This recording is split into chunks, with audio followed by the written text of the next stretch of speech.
아마 요사이 우리 국민들이 가장 절실하게 바라는 것이 있다면 그것은 변화일 것입니다. 국회를 들여다봐도 좀 변했으면 좋겠죠. 사회를 들여다봐도 마찬가지입니다. 우리 사회가 좀 변했으면 좋겠어요. 지난 주간 국민학교 3학년짜리 손가락을 자른 강도에 대해서 온 국민이 분노를 느꼈습니다. 저도 그 강도가 꼭 잡히기를 기도했습니다.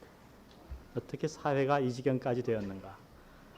그러나 어제 뉴스 시간에 우리 모든 국민들은 또다시 한번 낙담해야 했습니다. 그 손가락을 자른 사람이 다름 아닌 그 아이의 부모였어요. 저는 어제 우리 호진이와 같이, 광진이와 같이 뉴스를 보고 있는데 제가 호진이 눈치를 살폈습니다. 이놈이 또 오늘 저녁에 자러 들어가면서 방문 잠그고 자는 거 아니냐.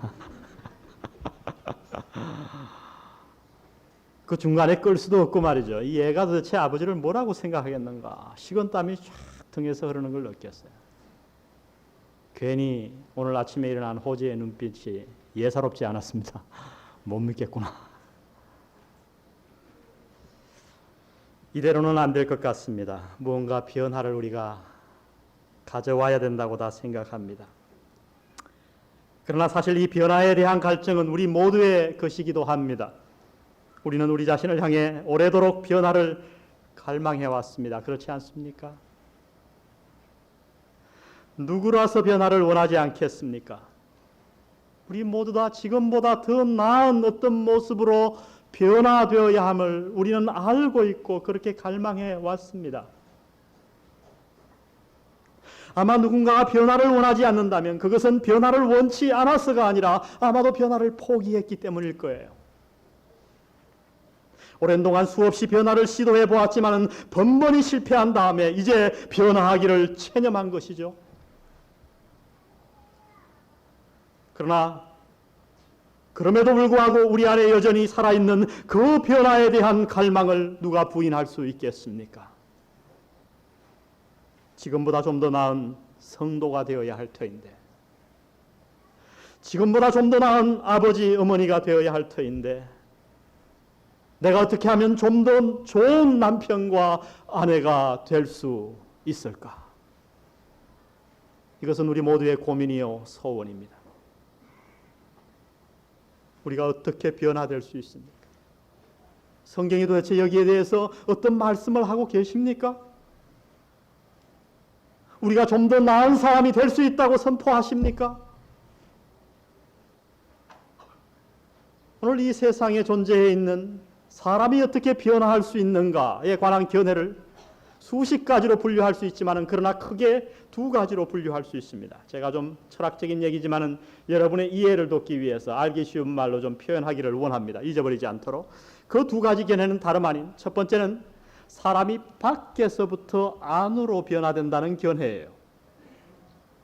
또 하나의 견해는 그렇지 않고 정반대입니다. 안에서부터 사람은 밖으로 변해야 된다고 주장합니다. 이 밖에서부터 안으로 변한다고 주장하는 사람들은 사람이 조금씩 우리의 행위를 교정함으로써 의인이 될 수 있다고 주장합니다. 예를 들면요. 나무의 예를 한번 들어보겠습니다. 나무가 문제가 있습니다. 그러면 그 나무를 어떻게 살릴 수 있는가? 우리가 나무의 가지를 조금씩 잘못된 것을 잘라내고 그 가지를 들어주고 가지를 교정함으로써 우리가 그 나무를 살릴 수 있다고 주장하는 견해입니다. 그래서 인간의 잘못된 행위를 하나하나 고쳐나가는 거예요. 이 견해가 우리가 보통 생각하는 이 세상에 팽배해 있는 철학입니다. 잘못된 행동을 고치기 위해서 그러므로 때로 우리는 고행도 해야 되고 선을 쌓기도 해야 되고 깊은 철학을 배우기도 하고 때로 종교에 심취하기도 합니다. 불교란 어떤 것인지 아십니까? 깊은 묵상 가운데 108번뇌를 다 떨어내고 내 안에 잘못된 생각들을 내 노력으로 하나하나 가지치기 위해서 어느 날 깨달아지는 그 어느 날 나는 부처가 되는 거예요. 유교는 어떻게 가르칩니까? 끊임없이 우리가 죄를 지을 수밖에 없어요. 그러나 선을 계속해서 쌓아나가야 합니다. 좋은 일을 많이 해나가야 돼요. 그러면 그 어느 날 우리는 하늘이 되는 거예요. 이것이 이 세상 모든 종교에 깊이 뿌리박고 있는 사상입니다. 사람은 밖에서부터 안으로 교정해 나감으로써 의인이 될 수 있다는 겁니다. 그런데 이것은 이 세상 기독교 밖의 종교뿐만 아니라 교회 안에도 이러한 사상이 오늘날 수없이 들어와 있다고 하는 겁니다. 겉으로는 기독교를 믿는 것 같지만은, 겉으로는 성경을 믿는 것 같지만은, 겉으로는 하나님을 따르는 것 같지만은, 그 생각과 철학과 행동을 가만히 관찰해 보면 이 모든 사람들은 교회 안에 다니면서도 여전히 인간은 밖에서부터 안으로 교정되어야 한다고 주장합니다. 사도 바울의 용어를 빌리면 이 사람들은 어떤 자들이죠? 율법주의자들입니다. 제가 지금 무슨 얘기를 하려고 하는지 이제 좀 감이 잡히십니까? 갈라디아서 율법주의자입니다. 우리가 율법을 지킴으로 하나님이 우리에게 주신 계명들을 하나하나 지켜나감으로써 우리는 의인이 될 수 있다고 생각하는 거예요. 겉으로 보기에 이 사람들은 굉장한 열심이 있습니다. 신앙생활에 헌신되어 있습니다. 행위가 착합니다. 그러나 한 가지, 남에게 굉장히 스트릭합니다. 엄격합니다. 남을 판단하는 거죠. 용납하지 못하는 거죠. 결론을 맺기 전에 또 하나의 견해가 있습니다. 그것은 이미 말씀드린 대로 우리 인간이 어떻게 변화될 수 있는가? 밖에서 안은 불가능하다는 거예요. 안에서부터 시작해서 밖으로 변화되어져 간다고 얘기합니다. 남으로 말하면 우리는 가지치기로 교정될 수 없다는 겁니다. 왜냐하면 우리의 문제는 가지에 문제가 있는 게 아니고 뿌리에 문제가 있다는 거예요. 근원적인 문제라는 거예요. 그저 우리의 행위를 약간씩 고침으로써 우리가 의인이 될 수 없다는 겁니다. 아무리 가지를 쳐봐야 소용이 없습니다. 뿌리를 고쳐야 합니다. 이것이 바로 성경의 주장입니다. 무슨 얘기인가 하니 우리는 결코 조금씩 우리의 행위를 고침으로 의인이 될 수 없는 겁니다. 그렇게 하면 우리가 어느 정도 살아난 것 같이 보여요. 나무가 파릇파릇해져 가는 것이 보여요. 그러나 뿌리가 없기 때문에 언젠가는 그 나무는 썩을 것이라고 하는, 오늘 여기 화초를 보십니까? 집사님들이 수고해 놓으셔서 매주일 여러분 아름다운 꽃이 바뀌고 있다고 하는 사실, 두 분이 금요일 날 나오셔서 4시간 수고를 하십니다. 숨은 봉사가 있는 거죠. 그러나 이 꽃을 한 주만 갈지 알아보세요. 이 꽃은 죽고 맙니다. 왜요? 문제는 하나예요. 뿌리가 없기 때문에.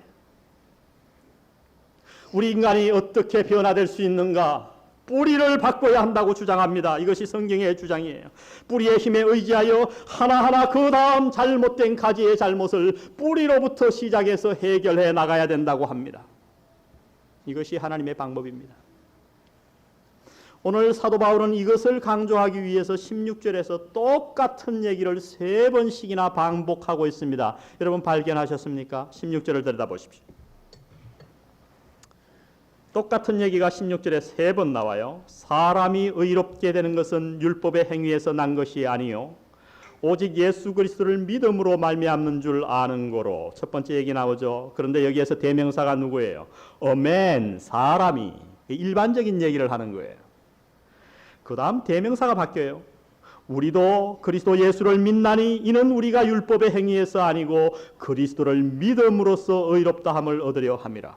똑같은 얘기를 하지만 대명사를 우리로 바꿉니다. 사도 바울이 나에게 적용시키고 있는 거예요. 그 다음 사도 바울은 똑같은 얘기를 다시 한번 하면서 우주적으로 이 진리를 선포하고 있어요. 그 다음을 다 같이 읽어볼까요? 시작. 율법의 행위로서는 의롭다함을 얻을 육체가 없느니라. 여러분 이것은 피날레의 굉장한 선포예요. 음악으로 말하면. 성가대가 쫙 올리는 거 있죠. 오늘 뭐 올렸나요? 하여튼. 율법의 행위로는 의롭다함을 육체가 없느니라. 여러분 왜 같은 얘기를 같은 절 안에서 3번씩이나 반복했을까요?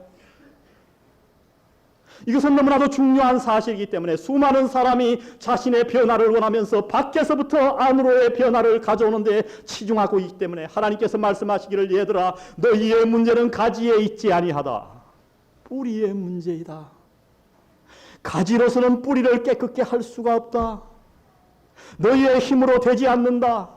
율법의 행위로 조금 더 너희를 의롭게 할 수 없다.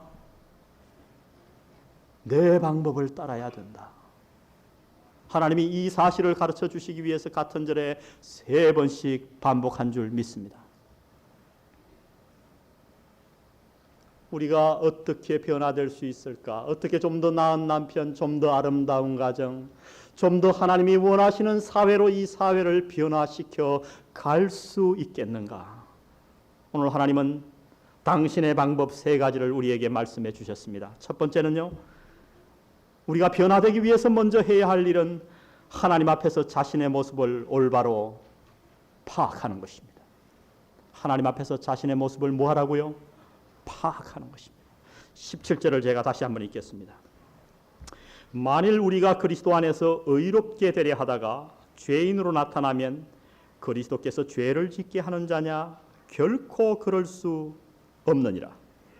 여러분, 이 구절은 굉장히 어려운 구절이에요. 저는 이 구절 때문에 지난주에 아주 밥맛이 없었어요. 그동안 공부를 해왔는데 읽으면 읽을수록 왜 그렇게 학설이 분분한지, 그래서 제가 찍었습니다. 제 설교에 맞게 한 학설을 저 나름대로 택하느라고 고민했습니다. 여러 가지 견해, 참으로 어려운 구절이지만은, 그러나 우리가 너무 깊이 들어가지 않고 사도 바울이 하려는 말 의도는 그러나 우리가 어느 정도 분명하게 짐작할 수 있다고 생각합니다.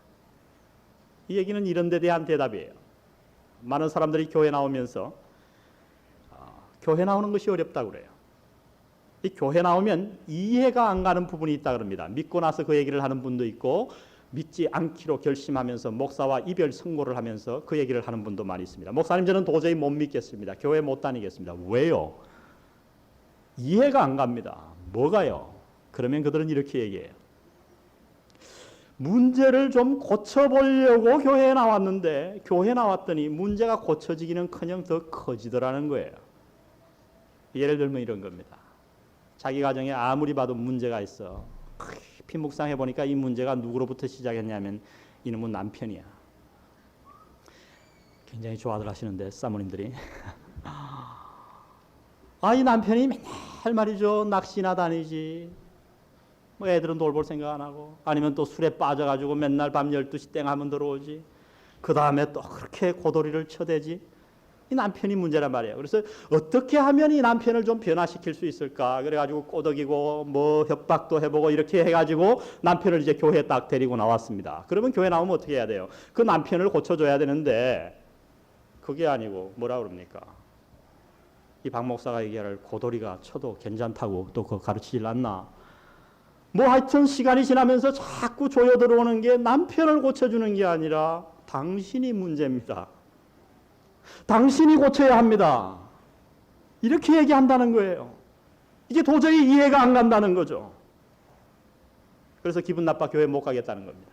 많은 분들이 이렇게 얘기합니다. 여러분, 사도 바울이 바로 이런 공격을 받은 사실을 아십니까? 이 17절의 말씀은 뭐냐면, 사도 바울에게 이런 공격을 해야 되니까 사도 바울이 그에 대한 대답으로 한 말이에요. 17절을 다 같이 한번 읽어보십시다. 의미를 잘 생각하면서. 시작. 만일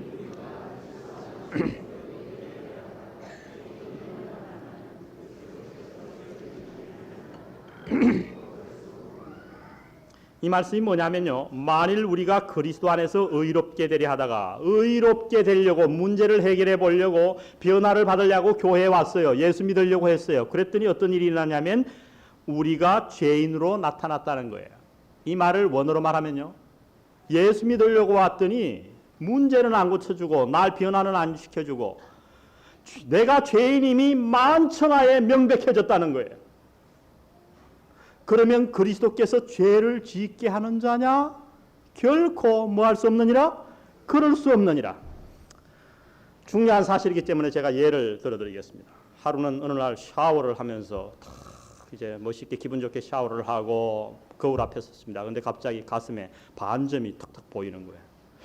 그래서 이상해서 의사를 찾아갔습니다. 아마 피부병인가 보다. 그랬더니 이 의사가 뭐 피부약이나 대강 발라줄 줄 알았더니 그게 아니고 진찰을 하고 가슴에 청진기를 대고 하더니 사진도 찍으라 그러고 뭐 별짓을 다 해요. 그 이상하다. 뭔 놈의 피부병에 엑스레이 사진을 다 찍나 이랬더니 심각하게 의사가 하는 말이, 당신은 지금 간암 초기입니다. 가슴에 반점 같은 게 생기면은 간이 나쁘다는 징조라고 우리가 알고 있죠. 의사가 아마 그래서 더 깊은 조사를 했을 겁니다. 여러분, 그때 여러분은 이렇게 얘기할 수 있습니까? 아, 이 의사가 내 간암을 만들어냈다고. 아니, 편안히 잘 살 수 있는데 저놈 의사가 내 인생을 망쳤다고. 그렇게 얘기할 수 있느냐는 거예요. 아니라는 거죠. 여러분, 우리가 하나님 앞에서 어떻게 올바로 우리의 인생이 변화될 수 있는가? 성경은 먼저 얘기합니다. 하나님 앞에서 내 모습을 올바로 파악해야 된다는 거예요. 진단이 올바라야 올바른 처방이 있는 겁니다. 오늘 세상의 모든 종교와 철학들은 올바른 진단을 내리지 않아요. 인간이 누구이며 죄가 무엇인지, 오늘 우리의 문제의 근원이 어디에 있는지를 밝혀내지 않고 있어요. 그렇게 처방하니까 되지 않는 거예요. 하나님은 먼저 병든 우리가 당신 앞에 찾아갈 때 우리에게 이렇게 말씀하십니다. 얘야, 우선 우리가 원인이 무엇인지 규명하자. 오라, 우리가 변론하자. 토론하자. 너희의 문제가 무엇인지 알아야 한다. 그래서 주님은 이 세상에 오셔서 우리에게 자기를 의원으로 말씀하셨습니다. 주님 말씀하시기를 건강한 자에게는 의원이 쓸데없고 병든 자에게야 쓸데있느니라. 그렇지 않아요? 여러분이 사지가 멀쩡합니다. 아침마다 일어나면 너무너무 힘이 넘쳐요. 근데 옆집에 어느 집에 이사 왔는데 보니까 동아대학 병원 원장님이셔. 내과 의사 전문의에다가 원장님이셔. 그러면 여러분이 뭐라 그럽니까? 의사 좀 잘 사는구나. 아침에 만났는데 하이 하고 지나가죠. 근데 여러분이 지금 장이 아파요. 가까운 동네 병원에 갔더니 이게 장암인지 장염인지 잘 모른다 그래요. 고민에 빠졌어요. 어느 날 여러분 옆집에 동아대 병원장이 이사 오셨어요. 하이 하고 지나갈 수 있겠어요? 90도로 인사하면서 잘 보여놔야죠. 안녕하십니까? 저는 옆집에 사는 누구입니다. 그 다음날 이삿짐을 날라주면서 케이크를 갖다 구워주지 않겠습니까? 건강한 자에게는 의원이 쓸데없고 병든 자에게야 있나니 내가 이 땅에 의인을 부르러 온 것이 아니요 죄인을 부르러 왔노라. 내 문제가 무엇인지 모르는 사람들에게는 해결책이 없는 거예요. 저는 나이가 어리지만 수많은 사람들을 상담해 보았습니다. 보통 와서 가정 상담을 합니다. 이미 말씀드렸듯이 아내가 찾아오면 남편의 문제를 얘기하고 남편이 찾아오면 여편네의 문제를 얘기합니다. 여자 쪽 편, 그게 여편네 아닙니까? 그런데요, 제가 늘 상담을 어디로 끌고 가는지 아세요? 남편의 문제를 얘기하고 10분 정도 가면 저는 남편 얘기를 안 합니다. 본인 얘기를 묻는 거예요. 자식이 잘못되었으면 그 젊은 시절에 부모가 어떻게 교육시켰는지를, 그 자녀들에게 어떤 모범을 보였는지를 저는 캐기를 원합니다. 20분이 지나고 30분이 지나가면요, 반응은 두 가지예요. 한 가지 반응은 예, 목사님 원인이 저에게 있습니다. 제가 잘못했습니다. 여러분, 이렇게 반응하는 가정은 100% 반드시 변하더라고요. 그 문제가 해결되더라고요. 그런데 또 한 가지의 반응이 있어요. 그렇게 함에도 불구하고 예, 목사님 그렇게 말씀하시니까 저에게도 원인이 있겠죠. 그러나 목사님, 저에게는 원인이 요만큼 있으면요, 우리 남편에게는 원인이 이만큼 있어요. 이러고 돌아가는 가정은 절대 변하지 않읍니다. 무슨 말씀인지 이해하시겠습니까? 여러분이 인생의 참 변화를 원하십니까? 지금보다 더 나은 신앙생활을 원하십니까? 지금보다 더 나은 행복한 평안한 생활을 원하십니까? 그렇다면 오늘 본문은 우리에게 지침하십니다. 교훈하십니다. 얘들아, 너희의 모습을 내 앞에서 백일하에 올바로 파악하라. 문제는 바로 나에게 있는 겁니다. 오늘 성경은 우리를 향해서 말씀하시기를 너는 가지에 뿌리가 있는 정도가 아니라 뿌리에 문제가 있노라고 말씀하십니다. 모든 사람이 죄를 범하였음에 하나님의 영광에 이르지 못하더니, 예레미야는 어느 날 자기가 의로운 줄 알았어요. 그래서 백성들을 위해 기도했어요. 목사니까 나는 이만하면 의롭겠지. 그러나 어느 날 주님 앞에 기도할 때에 하나님의 영감이 그에게 임하기 시작하는데, 예레미야가 그동안 자기가 쌓은 의를 보기 시작했습니다. 환상 가운데 보고 예레미야는 너무나 놀라 부르짖습니다. 그리고 그는 말하기를, 오 하나님, 내가 쌓은 의가 더러운 옷과 같군요. 그 더러운 옷은 문자적으로 무엇을 얘기하는지 아십니까? 여자들이 경수를 할 때 썼던 천입니다. 부상전을 감았다가 그 피떡이 떨어진 천입니다. 내가 사람들 앞에 의롭다고 내세운 의가 오 하나님이여 보니 더러운 녹과 같습니다. 이사야는 어느 날 백성을 위해 기도하기 위해 성전 앞에 왔습니다. 사회가 너무 타락했어요. 하나님 이 사회를 고쳐주세요. 기도하는 순간 하나님께서 그 자리에 임했습니다. 하나님 앞에서 자기의 존재를 처음으로 올바로 목사가 되고 나서 파악했습니다. 보고 이사야는 뭐라고 합니까? 오 주여 나는 부정한 자로서 하나님을 배웠습니다 하고 자기 입술을 가르쳤어요. 왜 입술을 가르쳤어요? 그 당시 전통에 의하면 문둥병자들은 성한 사람을 만났을 때에 입술을 가르치며 나는 부정하다 소리쳐야 합니다. 그렇지 않으면 성한 사람이 그 사람을 돌로 쳐 죽여도 죄가 되지 않아요. 그 말을 알아듣지 못해도 부정하다 뭐라고 소리치면 저 사람은 문둥병자구나. 그 당시 문둥병은 오늘날 에이즈와 같은 병이에요. 참으로 더러운 병이에요. 어느 날 이사야는 하나님 앞에서 자신을 재발견한 거예요. 사회의 이 문제가 사회의 문제가 아니라 내 문제였구나. 가정의 문제가 가정의 문제가 아니라 바로 내 문제였구나. 하나님이여 화로다 나여 망하게 되었구나. 내가 문둥병 같은 저입니다. 하나님이 스랍을 보내 그의 입술을 그의 인생을 깨끗게 해주신 줄 믿습니다. 사랑하는 성도 여러분이요, 주님 앞에서 여러분의 모습을 다시 한번 발견하지 않겠습니까? 복음이란 무엇입니까? 복음은 먼저 1단계로 그리스도에게 찾아오는 자에게 그리스도는 복음을 들고 그의 죄인됨을 명백하게 나타내게 하십니다. 주님께서 우리의 죄를 드러내실 때에, 주님께서 당신의 죄를 지적하실 때에, 하나님께서 당신 가정의 문제를 끄집어내실 때에 주님 앞에 우리의 마음을 여시기를 주의 이름으로 부탁드립니다. 주여, 내 문제입니다. 오늘 두 번째 원리를 가르쳐 주십니다. 어떻게 우리는 변화될 수 있는가? 하나님 앞에서 내 모습을 올바로 파악해야 합니다. 두 번째는 그리스도께서 나를 위해 하신 일을 받아들여야 합니다. 그리스도께서 나를 위해 하신 일을 뭐하라고요? 받아들여야 합니다. 하나님이 우리에게 율법을 주셨습니다. 그런데 이 율법을 주신 목적을 오해하는 사람들이 너무 많아요. 하나님이 율법을 왜 주셨는가? 율법주의자들은 이렇게 생각합니다. 하나님이 우리에게 율법을 주셨는데 그 이유는 우리가 이 율법을 하나하나 지킴으로 말미암아 그 율법을 지킴으로 우리가 의롭게 되게 하기 위해서 우리에게 주셨다고 생각합니다. 그러나 이것은 잘못입니다. 하나님은 한 번도 율법을 우리에게 그런 의도로 주신 적이 없어요.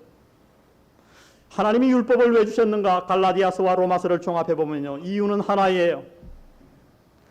이 율법을 통해서 우리가 얼마나 큰 죄인인가를 깨닫게 하기 위함인 겁니다.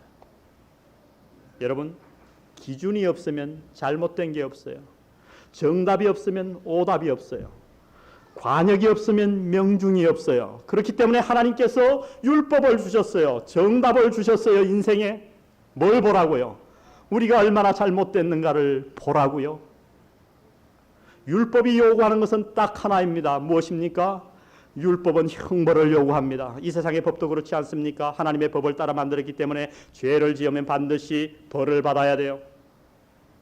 율법의 요구는 아무리 작은 죄를 지었다고 해도 우리 인간은 죽음으로 그 죄를 갚아야 합니다. 우리 모두가 죄를 지었어요. 잘못되었어요. 율법은 우리에게 가르쳐 주기를 네가 잘못되었다. 그러므로 너는 죽어야 마땅하다. 희망이 없었습니다. 우리 모두가 죽으면 어떻게 됩니까? 이 지구는 끝나고 말아요. 고민하시던 하나님께서 한 방법을 생각해 내셨습니다. 하나님이신 제2위 하나님이신 예수 그리스도께서 이 땅에 인간의 몸을 입고 오셨습니다. 우리가 그를 예수라고 부릅니다. 그러나 그는 제2위 하나님이십니다. 하나님이 이 땅에 오셔서 인간의 몸을 입으시고 십자가에 달려 돌아가셨습니다. 그가 마지막 남기신 말씀 테텔레스타이, 내가 다 이루었다. 내가 다 갚았다. I paid it all. 뭘 갚으셨어요? 너희들이 지급해야 할 율법의 요구, 너희들이 마땅히 담당해야 할 죄의 형벌을 내가 대신 다 갚았다. 근데 사도 바울은 여기에서 놀라운 말씀을 합니다. 우리 인생이 어떻게 변화될 수 있는가? 19절을 보십시오. 19절과 20절은 쌍둥이절입니다. 20절이 복잡하면 19절로 돌아가면 돼요. 같은 얘기를 하는 거예요. 내가 율법으로 말미암아 율법을 향하여 뭐 하였나니? 죽었나니. 이 말을 할 때 사도 바울이 죽었어요? 안 죽었어요? 안 죽었어요. 근데 왜 죽었다 그래요? 이 말씀의 설명을 20절에서 이렇게 해주고 있습니다. 20절 가보세요. 내가 십자가에 못 박혔나니, 율법을 향하여 죽었나니 같은 뜻이에요. 그러나 하나 첨가합니다. 내가 십자가에 못 박혔나니, 그러나 그 사이에 뭐가 있어요? 내가 그리스도와 함께. 다 같이 따라 해보겠습니다. 내가 그리스도와 함께 십자가에 못 박혔나니. 이 무슨 말씀하는 거예요? 내가 십자가에 못 박혀야 합니다. 율법이 나를 그것을 요구하는 거예요. 내가 율법을 범했기 때문에, 내가 죄를 범했기 때문에. 그러나 하나님은 나를 십자가에 못 박지 아니하시고 그리스도를 십자가에 못 박으셨습니다. 그리스도께서 십자가에 못 박히시는 날 이 세상의 모든 사람들의 죄가 저절로 사해졌는가? 아니요. 거기에는 조건이 있어요. 그 사실을 믿는 자들. 어떤 사실요? 예수님은 알고 보니까 하나님이셨는데 그 하나님이 나를 너무도 사랑하셔서 인간의 몸을 입고 이 땅에 오셔서 내가 내 죄로 말미암아 마땅히 달려야 할 그 십자가에 내 대신에 주님께서 달려 돌아가셨다고 하는 사실을 믿는 자에게 하나님은 무엇을 인정해 주시냐 하면, 우리가 그 사실을 믿는 그 순간 내가 십자가에 못 박히지 않았지만은 그리스도의 십자가에 못 박히심 안에 나를 동참시키는 줄 믿습니다. 뭐 시킨다고요? 동참시킨다고요. 연합한다고요. 내가 십자가에 못 박힌 것으로 간주한다고요. 사탄은 말합니다. 하나님, 저 박 목사가 죄를 지었어요. 십자가에 못 박아야 하지 않겠습니까? 그때 주님이 나타나셔서 이렇게 말씀하십니다. 나를 가로막으며, 아버지, 박 목사가 나를 믿었습니다. 내가 박 목사를 대신해 십자가에 달렸습니다. 박 목사가 나를 믿는 그 순간 박 목사는 내 십자가의 고난에 동참한 겁니다. 박 목사를 보지 말고 저를 보십시오. 아버지, 제가 다 갚았잖아요. 제가 피를 흘렸잖아요. 저를 보세요. 하나님은 그 순간 나를 보지 아니하고 그리스도를 통해 저를 보실 줄 믿습니다. 그리고 선포하십니다. 너는 의인이다. 너는 이제부터 내 아들이다.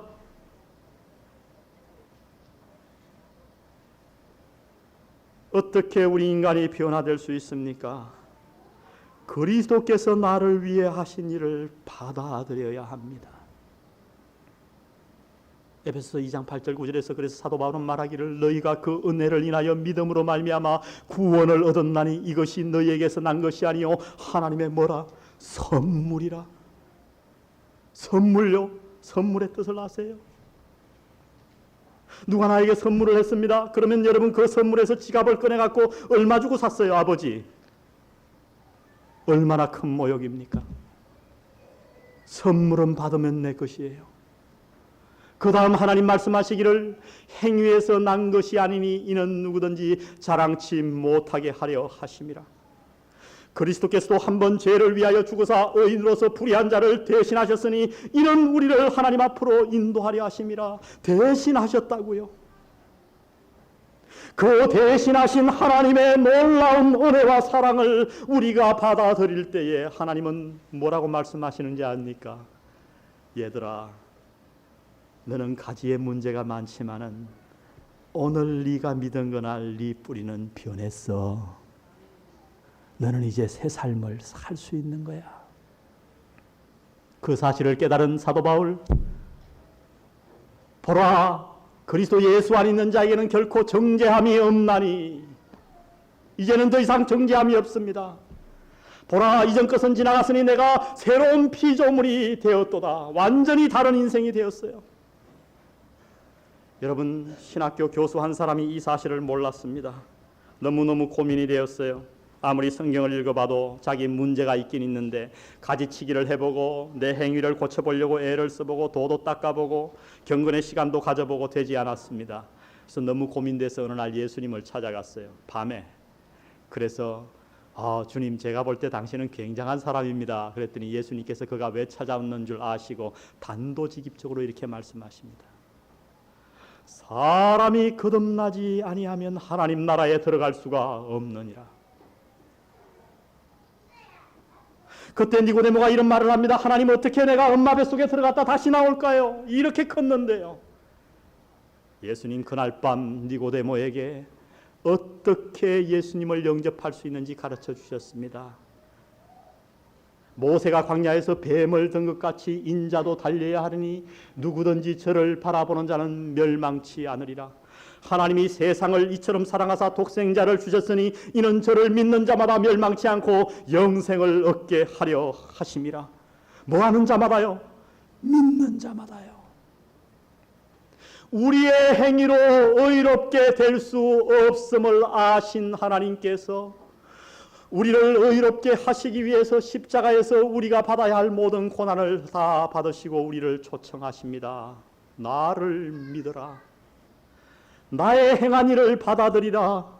그날 그 순간 너의 문제는 해결될 것이다. 너는 변화된 인생을 살 수 있다. 너는 더 좋은 아버지가 될 수 있고 더 좋은 엄마가 될 수 있고 너의 내가 과거를 묻지 않으마. 무슨 죄를 지었던 내가 상관하느마. 너는 다시 시작할 수 있다. 할렐루야. 이것이 하나님의 방법입니다. 어떻게 변화될 수 있나요? 하나님 앞에서 우리의 문제를 올바로 파악해야 합니다. 예수 그리스도께서 우리를 위해 하신 일을 받아들여야 합니다. 그러나 여기에서 끝나지 않아요. 마지막 한 가지를 성경은 요구합니다. 그것은 다름 아닌 그리스도와 함께 살아가라는 것입니다. 한번 따라해 볼까요? 그리스도와 함께 살아가라. 교회 안에 나오면 그리스도와 함께 죽은 사람들은 많아요. 구원받았습니까? 한번 해볼까요? 구원받으신 분 한번 손 들어보세요. 오늘 죽어도 천국에 갈 수 있는 분. 왜 이래요? 갑자기 또 눈치채고 또 손을 안 들려고 그러는데 내리세요. 이제는 눈치는 다 빨라들 주셨어요. 한 3년 같이 살더니 죽은 사람은 많아요.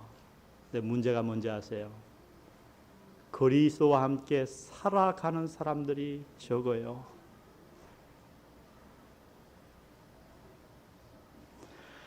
여러분, 성경의 진리는 간단해요. 우리는 가지입니다. 내 인생에 문제가 많았어요. 근데 가지가 스스로 문제를 해결할 수 없어서 하나님이 어떻게 해주셨냐면 우리 가지를 썩어버린 그 뿌리에서 잘라내셔가지고 어디에다가 젖붙임했냐면 건강한 뿌리에다가 젖붙임했어요. 저는 어릴 때 그 젖붙임, 아버지가 젖붙임 하시는 걸 보고 얼마나 신기했나 몰라요. 그 비실비실하는 나무를 말이죠. 나무가 죽을 것 같은데 가지 하나를 뚝 자르시더니 그 옆에 나무를 베어버리고 그 기둥에다가 옆에다가 일부분을 베어버리고 지푸로 막 동에 싸더라고요.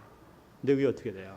그게 살아나서 그 가지가 맺는 열매를 주렁주렁 맺더라고요. 여러분, 우리가 예수 그리스도를 믿을 때에 하나님이 우리 인생에 어떤 간섭을 하시냐면 문제 많은 우리 인생을 잘라내셔서 예수 그리스도의 뿌리 되신 예수 그리스도께 젖붙임하신 줄 믿습니다. 젖붙임한 이후에 가지가 한 일은 뭐예요? 열매를 맺어야 합니다. 어떻게 열매를 맺어요? 가지가 용을 쓰면 될까요? 이제 나는 뿌리의 문제를 해결받았으니까 하나님 당신은 필요 없습니다. 뿌리는 필요 없어요. 나 혼자 열매 맺을 수 있어요. 그렇게 할 수 있을 것 같으세요? 아니요. 우리가 가지가 열매 맺을 수 있는 비결은 하나입니다. 아무것도 안 하셔도 돼요. 십계명 때문에 두려워하지 않으셔도 돼요.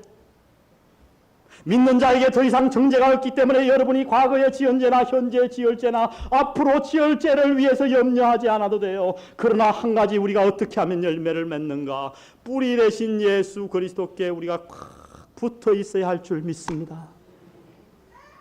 그 뿌리를 통해 수분을 주시면 내가 물을 마셔야 되고, 영양분을 주시면 영양분을 먹어야 되고, 비타민을 주시면 비타민을 먹으면 되는 거예요. 오늘 접붙임 받은 그리스도인들은 교회 안에 많지만은 주님과 제대로 붙어서 뿌리와 연결된 그리스도인이 없어요. 구원받고 나서 다 자기 마음대로 살아가요. 뿌리와 상관없이 살아가요. 이것이 오늘 교회의 비극이에요. 오늘 사도 바울은 뭐라고 말합니까? 20절을 보십시오. 내가 그리스도와 함께 십자가에 못 박혔나니 그런즉 이제는 내가 산 것이 아니요 오직 내 안에 그리스도께서 사신 것이라. 이제 다 같이 읽겠습니다. 시작. 이제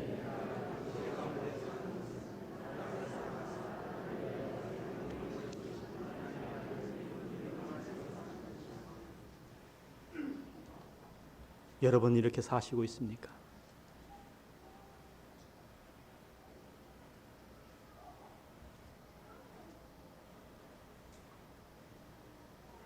당신을 구원하기 위해 하나님이 인간의 몸을 입으셨어요.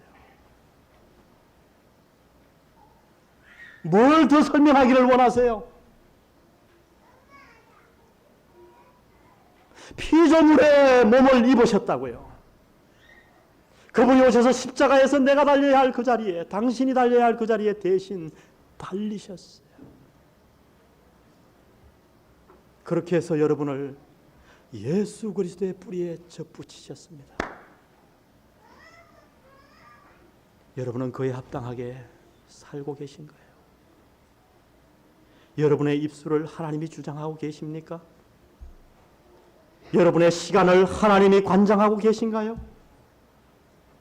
여러분의 돈의 주인이 여러분이 아니고 하나님의 것임을 인정하고 살아가시나요? 사도 바울은 이렇게 고백합니다. 이제 내가 사는 것은 나를 사랑하사 나를 위하여 자기 몸을 버리신 하나님의 아들을 믿는 믿음 안에서 사는 것이라. 내 옛날의 뿌리는 사라졌습니다. 이제 내가 사는 것은 그리스도께서 나를 통해 사는 겁니다. 내가 말하는 게 아니고 그리스도가 하는 거예요. 내가 돈을 쓰는 것 아니고 그리스도가 쓰는 거예요. 내가 생각하는 것 아니고 그리스도가 생각하는 거예요. 내가 아버지가 되는 것 아니고 그리스도가 나를 아버지 되게 하는 거예요.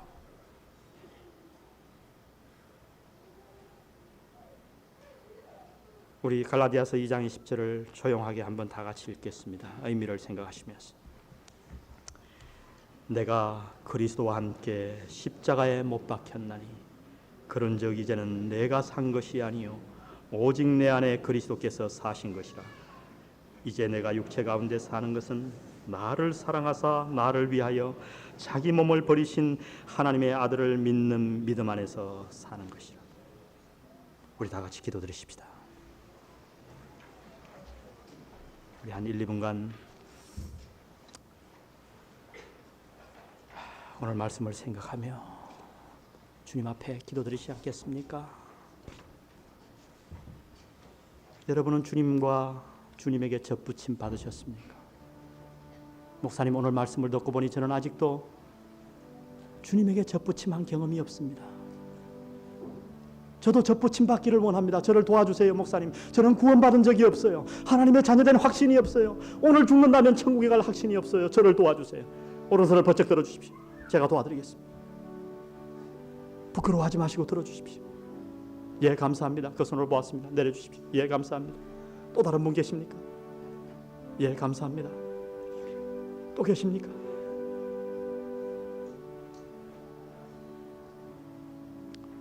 이미 구원받은 여러분, 오늘 사도 바울과 같은 고백을 할 수 있겠습니까? 지금 여러분은 여러분의 삶 속에 누가 살아갑니까? 혹시 죄로 말미암아 죽어야 할 여러분이 살지는 않습니까? 여전히 여러분의 욕심을 채우는데 시간을 다 들이며 여러분의 쾌락을 위해서는 한없이 아까운 줄 모르고 돈을 쓰면서도 하나님의 영광을 위해서는 아까워하는 그러한 자세로 살지는 않습니까? 말씀을 공부하는 일에는 인색하며 쾌락을 쫓는 일에는 여러분의 시간을 다 드리는 그러한 삶을 살지는 않습니까?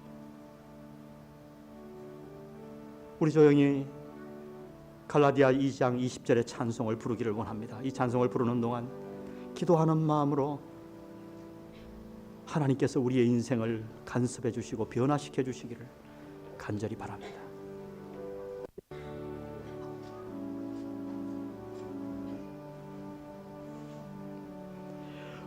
내가 그리스도와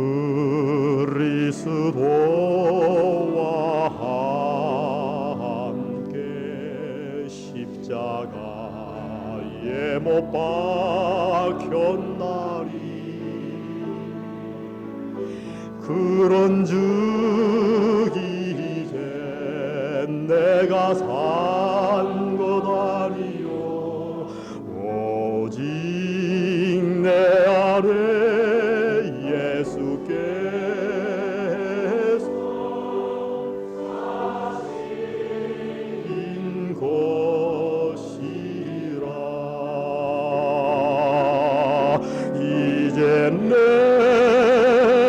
내가 육체 가운데 사는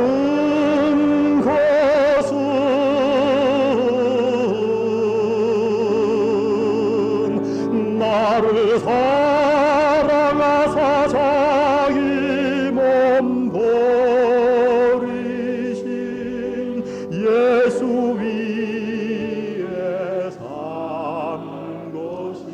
두 손을 높이 들고 내가 그리스도와 함께 내가 그리스도와 함께 십자가에 못 박혔나니 그런즉 이제 내가 산 것 아니요 내 안에 예수께서 사신 것이라. 이제 내가 육체 가운데 이제 내가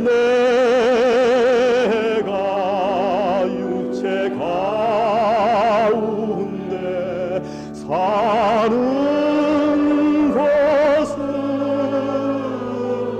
하나님 나를 사랑하사 자기 몸 버리신 예수 위에 산 것이라. 나를 사랑하사 자기 몸 버리신 예수 위에 산 것이라. 기도드리시겠습니다. 아버지 하나님, 우리는 수없이 변화되기 원하면서도 하나님이 밝히 보여주신 그 놀라운 변화의 방법을 따르지 아니하고 율법주의와 이 세상의 철학을 쫓아 살아왔습니다. 주여 저희를 용서하여 주옵소서. 내가 문제임을 주 앞에 자복합니다. 내 가정의 문제가 나의 문제임을 주 앞에 인정합니다. 주여 나의 죄를 밝히 드러내시옵소서. 내가 어찌할 수 없는 이 엄청난 죄의 문제들을 당신 앞에 맡깁니다. 주여 그리스도와 함께 십자가에 못 박히기를 원합니다. 율법에 대하여 저희를 죽여주시옵소서. 이제 이후로 당신이 내 안에 살기를 원합니다. 내가 사는 것 아니고 내가 말하는 것 아니고 내가 생각하는 것 아니고 주여 당신이 나의 주인 되주셔서 내 남은 삶을 변화시켜 주시고 성공적인 삶으로 인도하여 주시옵소서. 감사한 마음으로 주 앞에 드렸습니다. 이 헌금 시간 축복해 주시고 물질만 드리는 것 아니고 내 마음과 온몸을 주 앞에 드리는 귀한 시간 되게 하옵소서. 예수님의 귀하신 이름으로 간절히 기도드렸습니다. 아멘.